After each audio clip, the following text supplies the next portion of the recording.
नमस्कार दोस्तों, आज की इस वीडियो में हम पढ़ेंगे संसद के बारे में। तो दोस्तों, सरकार के 3 अंग माने जाते हैं। सरकार के 3 अंग माने जाते हैं।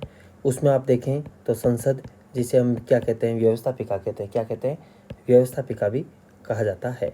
और एक देखें तो आपकी कार्यपालिका, व्यवस्थापिका, कार्यपालिका और न्यायपालिका, ये 3 है वो सरकार के अंग होते हैं। संसद का निर्माण है वो आपके राष्ट्रपति, लोकसभा और राज्यसभा से मिलकर संसद का निर्माण किया जाता है। ये बात कही गई है संविधान के अनुच्छेद 79 में कि भारतीय संघ की एक संसद होगी जिसका निर्माण राष्ट्रपति और संसद के दोनों सदन यानी लोकसभा यानी निम्न सदन और राज्यसभा यानी उच्च सदन से मिलकर संसद का निर्माण होगा। कार्यपालिका में बात करें तो राष्ट्रपति, उपराष्ट्रपति, प्रधानमंत्री, मंत्रिपरिषद और महान्यायवादी कार्यपालिका में शामिल होंगे। और न्यायपालिका में आपके सुप्रीम कोर्ट और हाई कोर्ट और जो फौजदारी मामलों वाले हैं उन न्यायालय वो इसमें शामिल होंगे आपके न्यायपालिका में। अब दोस्तों, आपको एक नाम याद रखना है, सरला। संसद गठन की बात 79 है, राज्यसभा गठन की बात 80 में है और लोकसभा गठन की बात 81 में है। यह अनुच्छेद है 79, 80 और 81। अब दोस्तों है, प्रथम लाइन दे रखी है कि प्रथम लोकसभा का गठन कब हुआ? 17 अप्रैल 1952 को हुआ था। इसके प्रथम अध्यक्ष गणेश वासुदेव मावलकर थे। उपाध्यक्ष M.A. अहिंगर थे। सुपर कैबिनेट क्या है? तो भारत सरकार की कैबिनेट के राजनीतिक मामलों की समिति को सुपर कैबिनेट नाम दिया गया है। संघीय मंत्रियों के वेतन और भत्तों का निर्धारण समय समय पर कौन करता है? तो भारतीय संसद करती है। केंद्रीय मंत्रिपरिषद सामूहिक रूप से किसके प्रति उत्तरदायी? लोकसभा के प्रति उत्तरदायी होती है। लोकसभा के उपाध्यक्ष के चयन की तिथि राष्ट्रपति नियत करता है। कौन करता है? राष्ट्रपति नियत करता है। राष्ट्रपति का अभिभाषण जब समाप्त हो जाता है तो अभिभाषण की जो अधिप्रमाणित प्रतियां हैं वो लोकसभा के पटल पर कौन रखता है? लोकसभा का महासचिव रखता है। दल बदल के आधार के अलावा किसी व्यक्ति के संसद सदस्यता की निर्हरता का निर्णय कौन करता है? राष्ट्रपति करता है। भारत में करारोपण की अवशिष्ट शक्तियां किसके पास है? संसद में निहित है।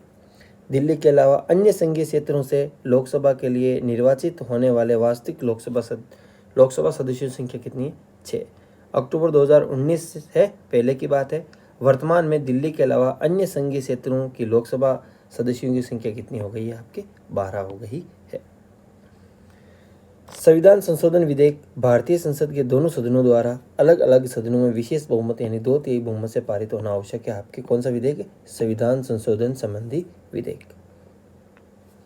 6ठी लोकसभा चुनाव में राजस्थान की जो लोकसभा सदस्य संख्या है उससे 23 से बढ़ाकर कितनी कर दी थी? 25 कर दी थी।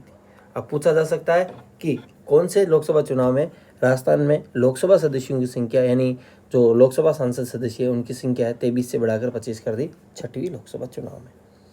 यूपी में लोकसभा की सर्वाधिक सीटें हैं, कितनी है? 80 है, जो आपके सभी राज्यों में सर्वाधिक है। राज्यसभा में सदस्यों की अधिकतम संख्या कितनी है? 250 है। लोकसभा का अध्यक्ष अपना त्यागपत्र किसे देता है? लोकसभा के उपाध्यक्ष को संबोधित करता है। भारत में संघ राज्य क्षेत्रों में से राज्यसभा के लिए प्रतिनिधि की नीति तय करने हेतु संविधान द्वारा संसद को अधिकृत किया गया है। अगला है, लोकसभा का अध्यक्ष लोकसभा द्वारा पारित धन विधेयक की एक प्रति राज्यसभा को भेजते समय पृष्ठांकित करता है। संसद के दोनों सदनों के बीच गतिरोध उत्पन्न होता है तो उसके समाधान के लिए राष्ट्रपति दोनों सदनों की संयुक्त बैठक बुला सकता है। दोनों सदनों की क्या बुला सकता है? संयुक्त बैठक बुला सकता है। यह प्रावधान समर्थकारी है। राष्ट्रपति चाहे तो संयुक्त बैठक बुला सकता है, राष्ट्रपति चाहे तो नहीं बुला सकता है। अब आपको बताना है इस संयुक्त बैठक को बुलाता कौन है? राष्ट्रपति बुलाता है, लेकिन इसकी अध्यक्षता कौन करता है? आपको कमेंट बॉक्स में बताना है। सामान्य बहुमत पर केवल आपके बैठक बुलाई जाती है। सामान्य बहुमत वाले विधेयकों पर, धन विधेयक के मामले में आपकी संयुक्त बैठक का कोई प्रावधान नहीं है। संसद में राजस्थान के कुल कितने सदस्य निर्वाचित होते हैं? 35। आपके 10 तो हो गए राज्यसभा और 25 हो गए लोकसभा के। अगला है, यदि कोई संसद सदस्य बिना अनुमति के कितने दिन तक अनुपस्थित रहे यानी बिना सूचना के तो उसका पद रिक्त मान लिया जाएगा सदन में? तो दोस्तों 60 दिन तक यदि कोई संसद सदस्य बिना अनुमति के या बिना सूचना दिए अनुपस्थित रहता है तो आपके उसका पद है वो रिक्त माना जाएगा। लोकसभा प्रक्रिया व कार्य संचालन नियम के अंतर्गत नियम 377 के अधीन लोकसभा सदस्य सदन में एक दिन में अधिकतम कितने प्रश्न पूछ सकते हैं या मामले उठा सकते हैं? तो 20 मामले उठा सकते हैं। लोकसभा में केवल एक सीट वाले राज्य तो दोस्तों मिजोरम, नागालैंड और सिक्किम, यहाँ पर लोकसभा की केवल एक सीट है। केंद्र शासित प्रदेश जहाँ पे एक सीट है तो अंडमान निकोबार, चंडीगढ़ है, लक्षद्वीप है, पुडुचेरी और लद्दाख। राज्यसभा में राष्ट्रपति द्वारा कितने सदस्य मनोनीत होते हैं? 12 सदस्य मनोनीत होते हैं। लोकसभा में सदस्यों द्वारा निजी विधेयक को पेश करने की सूचना अवधि कितनी है? 1 माह की है। भारतीय संविधान के अनुसार लोकसभा के सदस्यों की अधिकतम संख्या कितनी हो सकती है? यह आपके हो सकती है दोस्तों 550। पहले 552 थी, लेकिन आपके आंग्ल भारतीय सदस्यों को लोकसभा में मनोनीत किया जाता था। आपके अनुच्छेद 331 के तहत राष्ट्रपति द्वारा वो अब समाप्त कर दिया है। कौन से संविधान संशोधन के तहत? 104वां संविधान संशोधन था, आपके 2019 में हुआ था। इसमें आपके आंग्ल भारतीय सदस्यों का आपके लोकसभा में मनोनीत होने का प्रावधान क्या कर दिया है? समाप्त कर दिया है। भारतीय संविधान के अनुसार भारत की संसद के 3 अंग हैं, राष्ट्रपति, लोकसभा और राज्यसभा। आपके भारत की पहली महिला लोकसभा अध्यक्ष कौन बनी थी? मीरा कुमार। कौन सी लोकसभा में बनी थी? 15वीं लोकसभा में बनी थी। अगला है लोकसभा में कुल निर्वाचित सदस्य तो दोस्तों 543 होते हैं। अगला है राज्यसभा के सदस्यों का कार्यकाल 6 वर्ष होता है। लोक लेखा समिति होती है वित्तीय समिति संसद की, इसमें आपके कुल सदस्य 22 होते हैं। 22 में से आपको 15 है लोकसभा से और 7 आपके राज्यसभा से चुने जाते हैं।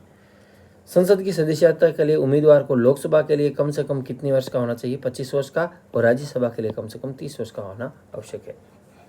लोकसभा का प्रमुख पीठासीन अधिकारी है, वो लोकसभा का अध्यक्ष होता है। भारतीय सदन के उच्च सदन को राज्यसभा, निम्न सदन को लोकसभा कहा जाता है। लोकसभा अध्यक्ष है और संसद के दोनों सदनों की संयुक्त बैठक की अध्यक्षता करता है। ये मैंने क्वेश्चन पूछा था अभी कि संयुक्त बैठक की अध्यक्षता कौन करता है? लोकसभा अध्यक्ष।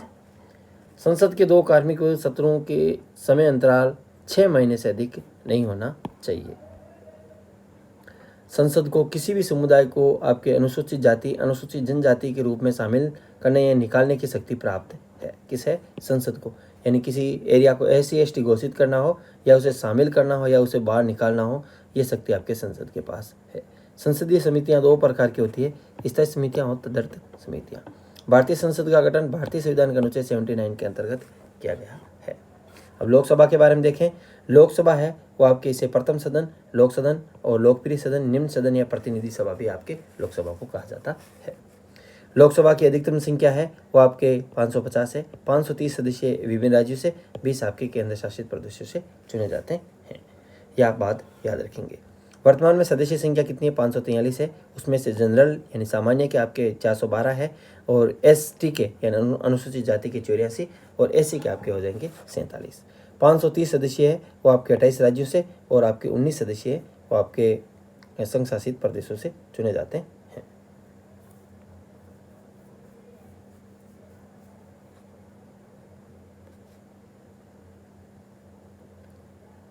यहाँ पर आप 20 कर लें दोस्तों, 20 सदस्य है।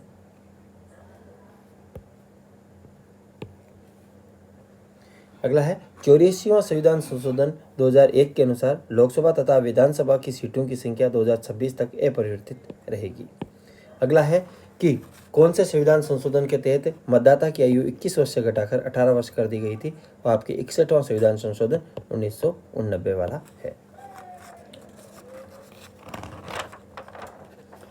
अगला है अधिवेशन। राष्ट्रपति द्वारा आहूत होता है और लोकसभा की 2 बैठकों के बीच 6 माह से अधिक का समय नहीं होना चाहिए। लोकसभा का सदस्य निर्वाचित होने के लिए 25 वर्ष या इससे अधिक आयु का होना जरूरी है। गणपूर्ति या कोरम, तो दोस्तों गणपूर्ति के लिए सदस्यों की संख्या 1/10 अथवा 55 सदस्यों की उपस्थिति आवश्यक है। अब दोस्तों राजस्थान में जैसे 25 सीटें हैं, राजस्थान में लोकसभा की 25 सीटें हैं, उसमें से आपके SC की कितनी है? SC की आपके 4 है। ST की कितनी है? ST की आपके 3 है। लोकसभा की अवधि अनुच्छेद 83 के अनुसार लोकसभा का कार्यकाल निर्वाचन के पश्चात प्रथम अधिवेशन के निर्धारित तारीख से 5 वर्ष होगा, किंतु राष्ट्रपति 5 वर्ष की अवधि समाप्त होने से पूर्व भी इसे भंग कर सकता है। अनुच्छेद 352 के अनुसार घोषित राष्ट्रीय आपातकाल के समय लोकसभा का कार्यकाल एक बार में कितना बढ़ाया जा सकता है? 1 वर्ष बढ़ाया जा सकता है। आपातकाल न रहने पर यह अवधि आपके 6 माह से अधिक नहीं बढ़ाई जा सकती। आपातकाल होने पर 1 वर्ष, आपातकाल न होने पर 6 माह अधिक बढ़ाई जा सकती है। सामान्यतः लोकसभा विघटन की स्थिति में 6 माह तक रह सकती है। यानी सामान्यतः लोकसभा विघटन की स्थिति में 6 माह तक रह सकती है। बिना सदन की अनुमति के 60 दिन से यदि कोई 60 दिन तक कोई सदस्य है, संसद सदस्य आपके बिना अनुमति के अनुपस्थित रहता है तो आपके उसकी सदस्यता समाप्त की जा सकती है। लोकसभा का प्रथम चुनाव आपके 1951-52 में हुआ था। अगला है आपके अनुच्छेद 93 के अनुसार लोकसभा अपने सदस्यों में से एक अध्यक्ष और एक उपाध्यक्ष का निर्वाचन करती है। अनुच्छेद 93 के अनुसार लोकसभा अध्यक्ष, ये बात आप याद रखना, लोकसभा अध्यक्ष के रूप में शपथ नहीं लेता है बल्कि एक सामान्य सदस्य के रूप में शपथ लेता है। अध्यक्ष है उपाध्यक्ष को और उपाध्यक्ष अध्यक्ष को त्यागपत्र देता है। अध्यक्ष नवनिर्वाचित लोकसभा की प्रथम बैठक की अध्यक्षता नहीं करता है। अध्यक्ष है और नवनिर्वाचित लोकसभा की प्रथम बैठक की अध्यक्षता नहीं करता है, उसकी अध्यक्षता आपके करता है प्रोटेम स्पीकर यानी अस्थायी अध्यक्ष। अध्यक्ष का कार्यकाल उसके निर्वाचन से लेकर लोकसभा के विघटन के पश्चात नवनिर्वाचित लोकसभा की प्रथम बैठक के ठीक पूर्व तक होता है। प्रथम लोकसभा अध्यक्ष हमने पढ़ लिया और वर्तमान में आपके ओम जी बिड़ला हैं। आपके संसद के संयुक्त अधिवेशन की अध्यक्षता लोकसभा अध्यक्ष करता है और अनंत शयनम अयंगर है वो आपके उपाध्यक्ष थे फर्स्ट। अब आपको बताना है कि वर्तमान में कौन सी लोकसभा चल रही है। राज्यसभा के बारे में देखें दोस्तों तो इसे द्वितीय या उच्च सदन या वरिष्ठ सदन भी कहा जाता है। अनुच्छेद 80 के अनुसार राज्यसभा की अधिकतम सदस्य संख्या 250 है। 238 सदस्य विभिन्न राज्यों और संघ शासित प्रदेशों से, 12 सदस्य राष्ट्रपति द्वारा मनोनीत होते हैं। वर्तमान में राज्यसभा सदस्य है वो आपके कितने हैं दोस्तों? वर्तमान में आपके हैं 245, 12 मनोनीत और 233 आपके विभिन्न राज्यों से। राष्ट्रपति द्वारा 12 सदस्य है वो साहित्य, कला, विज्ञान, समाज सेवा के क्षेत्र विशेष ज्ञान में व्यवहारिक अनुभव रखने वाले व्यक्ति होते हैं। राज्यसभा का पहली बार गठन 3 अगस्त 1952 को हुआ था। इसका कार्यकाल स्थायी सदन के रूप में होता है, यानी स्थायी सदन कभी भंग नहीं होता है। सदस्यों का कार्यकाल, राज्यसभा एक स्थायी सदन है, सदस्यों का कार्यकाल 6 वर्ष का होता है। 1/3 सदस्य प्रति 2 वर्ष बाद सेवानिवृत्त हो जाते हैं। आयु 30 वर्ष या उससे अधिक होनी जरूरी है। भारत का उपराष्ट्रपति राज्यसभा का पदेन सभापति होता है। वर्तमान में आपको बताना है कि राज्यसभा का पदेन सभापति कौन है।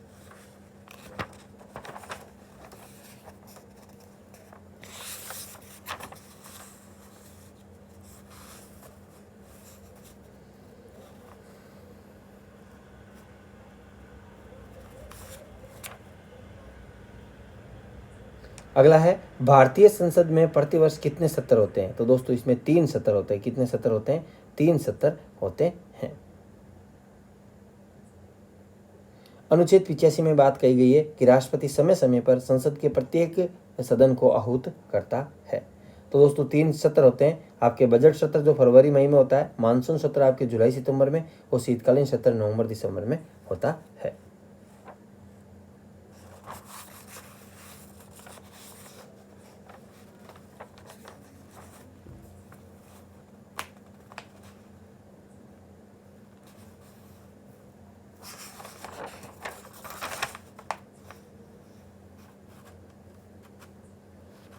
अगला राष्ट्रपति के बारे में है दोस्तों, कुछ है आप इसे देख लेना। राष्ट्रपति का मैंने एक वीडियो बना भी दिया है, तो ये राष्ट्रपति से संबंधित कुछ अनुच्छेद है वो आप ज़रूर देख लें। शपथ भारत के मुख्य न्यायाधीश द्वारा, और वेतन भी आप देख सकते हैं। अनुच्छेद 123 यानी अध्यादेश जारी करने की शक्ति। अनुच्छेद 143 इसके अंतर्गत राष्ट्रपति उच्चतम न्यायालय से परामर्श प्राप्त करने का अधिकार रखता है। तो दोस्तों ये वीडियो आपको अच्छा लगा हो तो वीडियो को लाइक एंड शेयर जरूर करें। अगले वीडियो में हम और कुछ महत्वपूर्ण प्रश्न देखेंगे। तब तक के लिए थैंक्स फॉर वॉचिंग अस। जय हिंद।